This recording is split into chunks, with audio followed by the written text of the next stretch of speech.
Hello everyone and welcome to a new video. Today I'm going to try to show you how I get from a certain point in any variation or any combination in class and I try to improve it. So I have the challenge to show you what are the steps that you can take in order for you to achieve a better result. So that can be, for example, dynamics, it can be the way I use my body or the meaning behind the steps. How can I tell a story with anything that I do? I hope I will be able to make that happen and that this video will be helpful for you. So let's just go for it.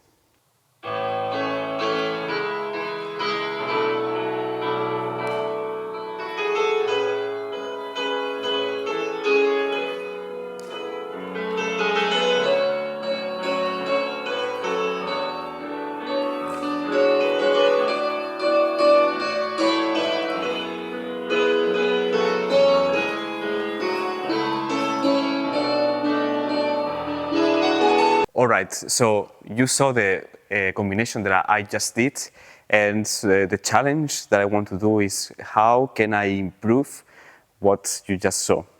So of course there will be things that are obvious to you, like for example I was doing things very staccato, I was stopping the movements from one place to the other, or how I ended the combination, it was with like a small jump.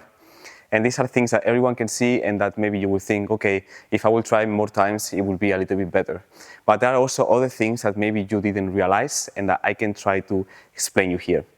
So the point is that with what I'm doing here, of course, if I will be with you in the studio, I can help you. And by just me showing you what I do, it's not the best help. But I think I can still try to challenge the way you will think about your own dancing and how you can improve it. Having said that, what are some things that I think I did in this combination are, as we were talking, I was cutting every movement. I was not using dynamic. I was not using directions. I was not using my body weight. There was no meaning behind the steps I was doing. And so these are 5 things that I think it can be improved. Now let's try to see how I can do that. I want to start by, in front of everything else, there has to be meaning behind the things that we do and how we dance. And how do we do that? Well, there is not a line, there is not a right way to do it, but I can show you how I do it, and that might help you to change a little bit the way you will think about things. So, the combination starts with 1 piqué arabesque, 1 failli, and 1 renversé. Let's talk about these 3 steps. In ballet, every time we will do piqué, it doesn't matter if it's piqué arabesque or it's piqué en tournant in the diagonal. Piqués are meant to be, you are stepping far from you. So 1 foot farther than where you are right now. How can we put meaning into that? Well, that can mean risk. That can mean trying to reach for something that you are not there yet. So this is the meaning we can put into things. I'm putting a step of being brave and taking a risk. This is piqué arabesque. It's not only 1 step, but I'm risking. I'm trying to reach somewhere. I'm trying to go farther than what I'm now. I'm trying to do something that is not possible. I'm trying to get there. And already the step changes. The way it's done, the way my thoughts are, the way my eyes look. It's not the same to just do this, then do this. It changes the whole way. How we continue? Failli.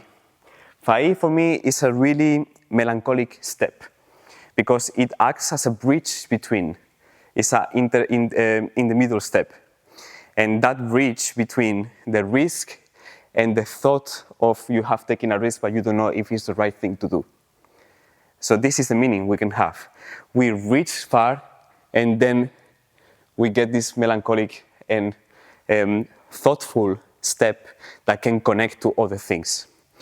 We move to renversé. Renversé is a movement that for me is quite interesting because it goes from one place to one diagonal to the other diagonal. It's in between and it connects really well with what we have done. We took a risk that we don't know if it's right, and then we are looking at the different possibilities that risk can give to us. You see, this is the way you can think about, for example, if you will be doing Swan Lake and you have to do the variation, and they tell you that you need to tell a story with steps. This is something you can do. It's something that works well with Swan Lake. The prince is taking a risk that he doesn't know if it's the right thing to do, but there is this possibility or there is this other possibility, but at the end of the day, is something that you have to go through. Okay, this is for the beginning. Of course, after we have the pirouettes, and then we have the end. Those pirouettes, for me, is the resolution of a question. We have been asking ourselves if this is the right thing to do, and then we are ending the combination with pirouettes. And so when I ended with a jump, for me, this is, you're losing the meaning of what you have done before. Pirouettes and the ending should be the resolution. Whether you know or you don't know what is going to happen, you should end strongly everything, because this is like if I will talk to you right now, I will say, this is how I do, but I don't know.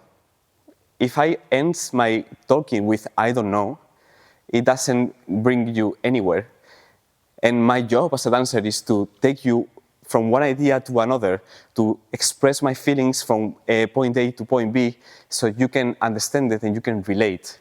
So that's why it's so important when every teacher tells you, you need to finish the combinations, you need to finish that pirouette, because it's all about what you are talking about. It's all about those emotions, it's all about the meaning of things. All right, so this is the part of the meaning inside of any ballet combination, and you can do that with every step. You just need to bring the imagination to the ballet class and to your dancing, and how can you find meaning behind the things that you do.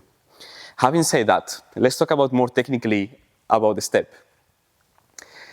The first one is that piqué arabesque, as we were saying, it should always be one step, 1 feet farther from you. But now we have directions. I cannot step here.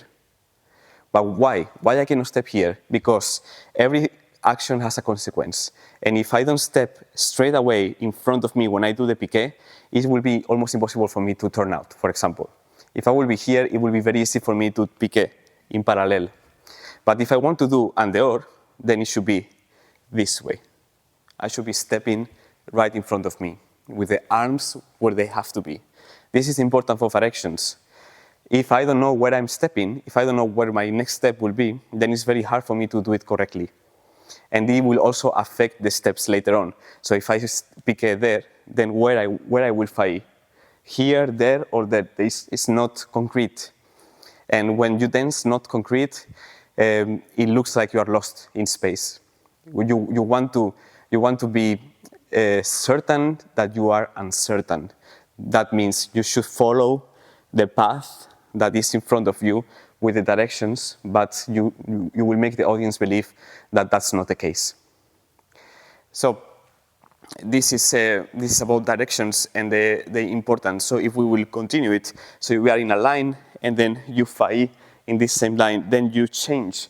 But you see, there is a change in the upper body as well. So I can go from that diagonal to that diagonal. If I will do failli and I will go straight away to a la seconde, where am I gonna go? There is no way I can do the full movement of renversé if I don't start there and then finish in there. You see how important it is? A movement becomes flat if I don't use directions in diagonals. If I will just do the whole combination flat, flat, flat, flat, I'm losing a lot of the importance and a lot of the intent of the combination, or why it has been created this way. Then if I will do it in this diagonal, and then I continue this diagonal, and then I change diagonal to diagonal, and pas de bourrée, and then I will start the pirouette, but I still have that diagonal ratio. I'm not trying to stay in one place. I'm always trying to move, and the same happens for the pirouettes. And I don't finish here, but I finish in that diagonal, so I can continue to the next step. I hope you're understanding what I'm trying to say, and it's not too much, but there is a way for that to do. And the last thing that I want to talk is the musicality and the dynamic. This exercise is a waltz, so that means 1, 2, 3, 1, 2, 3, 1, 2, 3. There are 3 counts, or 3 notes, or 3 bars inside of each part of the music. So I have 1, 2, 3, 1, 2, 3. this is very easy to use for dynamic. So I don't do 1, 2, 3, 1, 2, 3, 1, 2, 1, which is everything even. But if I pick on 1 and I stay 2, 3, and in the 3 end, then I go to the next, it creates something nicer or beautiful. For example, I will do 1, 2, 3, 1, 2, 3, 1, 2, 3, 1, 3, and I go up on 1 also. 1, 2, 3. So you can see I can use that dynamic to help in my pirouettes. I can use each bar in between to make my dance more rich and more colorful. And you can use that with any combination. You can stay longer in certain balance, and then you can do faster the in between step. And then suddenly it changes. So if I was talking, for example, before, that this can be melancholic because I'm doing it slow, but it can also change to be spicy, or it can be that I'm rushing into something. You know, if I will be dancing a variation that the meaning is a bit more of I'm trying to look for something, like can be Solor in La Bayader. There is a lot of fa'i, but that fa'i is not melancholic, but it's more like a warrior. So you can see you can change the way and the meaning of the things depending on the dynamic that you use. And that's the beauty of it. So now that I have explained all of that, let's try to do the combination differently, using the directions, using the meaning of the dancing that we are using that dynamic, that musicality. Right? Let's try to do that.